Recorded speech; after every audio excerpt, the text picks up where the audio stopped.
বেশি দেই, কাউকে সম্পদ কম দেই, এটা আমার ইচ্ছা। কার ইচ্ছা বলেন? আল্লাহরে। একই সাথে বিদেশ করে, একই কোম্পানির চাকরি করে, একই সমান বিদেশ থাকে, 18 বছর পরে একজন বাইক বিল্ডিং টিল্ডিং করছে, আরেকজনে ফ্যান হাওলাত করে বাইতেছে। কথা বলেন না কেন? কেন এমন হয়? কেন এমন হয়? আল্লাহ করে। কে করে বলেন? আল্লাহ বলেন এটা আমি করি। তুমি অনর্থক মনে করো, তুমি অনর্থক ভাবো, দুনিয়া তুমি সাজাইবা, সম্পদ তুমি কামাই করবা। না বান্দা, আমার ফয়সালা না হলে এক লোকমা ভাত তোমার মুখে জুটবে না।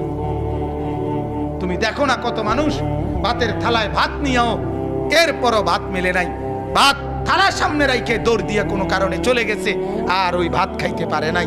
আবার কথা নাই বার্তা নাই, খানার টাইমে হাজির হইয়া ভাতের থালা লইয়া বসে গেছে।